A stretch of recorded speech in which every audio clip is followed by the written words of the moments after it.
Assalamualaikum warahmatullahi wabarakatuh. Salam. Salam hobi wilis dan salam teknik. Salam teknik. Saat ini saya sedang berada di ruang santainya SKM Wilis Collection. Kebetulan Kang Cuya juga sedang bersantai. Jadi saya ada sesuatu yang saya ingin tahu ya. Karena saya tahu bahwa Kang Cuya ini seorang perancang pembuat karoseri Willys MB dan Ford GPW. Tapi sebenarnya dia itu ternyata seorang tool maker. Nah, saya pada saat ini ingin berbincang-bincang tentang apa itu tool maker dan tentunya berkaitan dengan bidang yang digeluti yaitu mechanical engineering. Tool maker itu bahasa profesi namanya. Kalau diartikan dalam bahasa Indonesia itu ahli pembuat perkakas presisi. Otomatis kalau dikatakan tool maker itu sudah bisa dipastikan memahami perancangan. Kalau zaman dulu kita menggambarkan menggunakan meja gambar yang gede gitu yang manual ya, menggunakan pensil, Faber-Castell, Staedtler ya gitu, dari mulai 0,0 sekian sampai sekian peralatan. Dan ketika kita belajar itu dulu bawa alat dengan berat gitu ya. Kalau sekarang sebenarnya udah lebih dipermudah, udah lebih canggih dengan peralatan komputer dan software yang mumpuni gitu.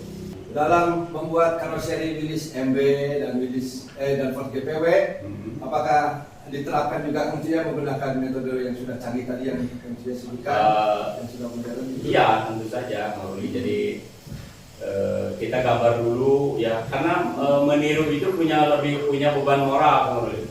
Kalau meniru itu, kalau menciptakan kita bebas dengan ide sendiri, gitu bebas. Kalau meniru punya beban moral gini. Meniru itu ada patokannya. Contoh, ukurannya kan udah dirancang mereka, baik berupa gambar patokannya ataupun barang yang ada, yang asli begitu. Nah, kita harus ukur satu-satu dong, termasuk dimensinya, kalau bulat diameternya, kalau panjangnya, kemudian kalau sudut-sudutnya, kemudian radiusnya dan lain sebagainya ya. Nah, itu harus dipastikan masukin dulu komputer kalau saya. Pertama tadi Willys itu secara global saya ukur dulu satu-satu, kemudian kita gambar di komputer. Setelah dimasukin komputer, dirancang ya, kemudian kita printnya itu udah berupa assembling body. Nah, dari assembling body seperti ini, otomatis saya udah ukur satu-satu dong dimensinya ya. Makanya dapat gambar assembly seperti ini, seperti itu. Kemudian kita rinci lagi ke sub assemblingnya. Ini kopinya. Sub assemblingnya itu dari mulai gambar sub assembling grill, ini sub ya, karena grill itu sendiri bukan hanya satu part. Ini terdiri dari, saya bagi menjadi 8 part ya. Jadi sub itu terdiri dari berbagai macam. Iya, jadi ini 8 item. Kita uji coba saja nanti. Ini dari sub assembling frame kaca yang nomor 8, kemudian 9 sampai 18 ya. Nanti dari sini diturunkan ke gambar kerja Manuli. Dari 18 sub itu sekian ratus part ya kan. Nanti ada per partnya. Contoh ini gambar kerja untuk pengunci ya. Nah, barangnya seperti ini gambar kerjanya. Nah, ini untuk bekerja, untuk bekal di proses machining begitu. Jadi kalau sekarang kita gambarnya 3D dulu, baru ditarik ke 2 dimensi, kemudian ukurannya udah bisa diotomatiskan atau bisa ditarik-tarik ukuran sendiri. Jadi kebalik, kalau dulu kan bikin garis-garis, sekarang enggak. Jadi 3 dimensi di komputer seolah bikin barang aslinya gitu ya. Kemudian dicantumkan di gambar kerja. Kenapa gambar kerja? Karena kalau gambar assembling seperti ini atau gambar isometri itu tidak ada ukuran, kan susah. Jadi orang di lapangan yang bisa nyantumin ukuran itu adalah di gambar kerja seperti ini gitu. Seperti itu ya. Oke. Untuk membuat gambar kerja itu memberikan ukuran saja tidak sembarangan. Jadi ini menunjukkan SOP-nya. SOP. Jadi cara memposisikan gambarnya itu harus mempermudah si operator. Otomatis kalau saya nggak ngerti machining, mereka bingung dong. Jadi kita yang harus lebih jago dan harus bisa lebih sudah harus bisa membayangkan bagaimana prosesnya begitu. Gak mungkin seorang perancang tidak memahami proses masining dan tidak bisa mengoperasikannya, itu nggak mungkin. Nanti kita akan lihat ya. Boleh nggak lihat seorang pimpinan SKM Willis Collection ngebubut? Boleh, nanti kita lihat ya. Kacamatanya pakai, kemudian cincin, silakan tolong dibuka. Cincin dibuka. Kumis nggak bisa dilipat kumis.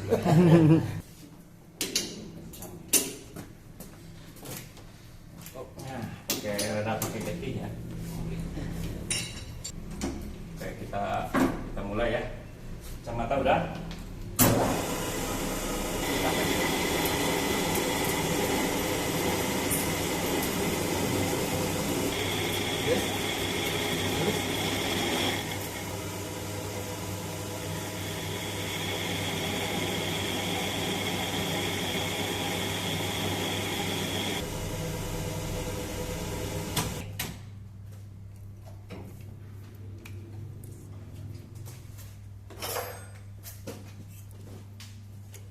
Masih jalan?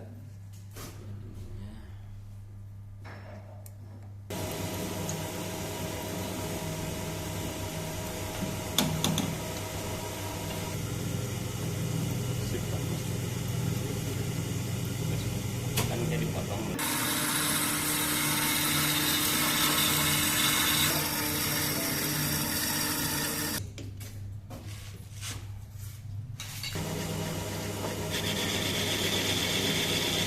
Muter tap itu seperempat putaran gitu. Sip.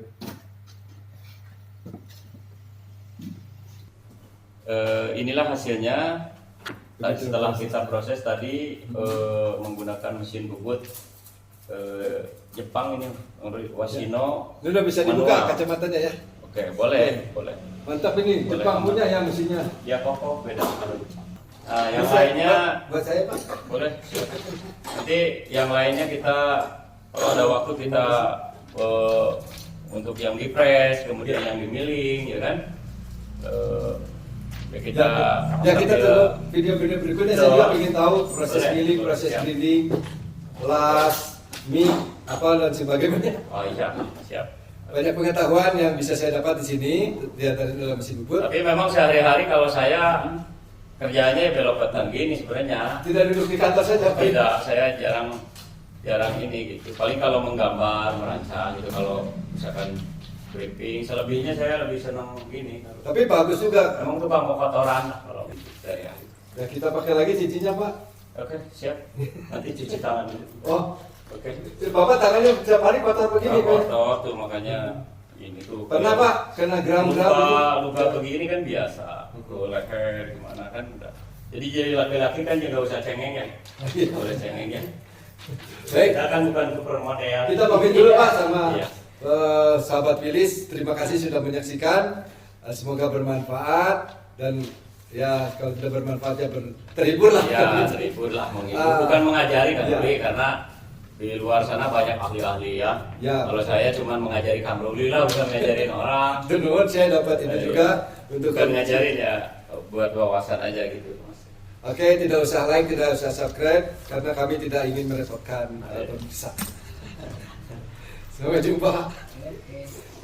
Wassalamualaikum warahmatullahi wabarakatuh. Waalaikumsalam.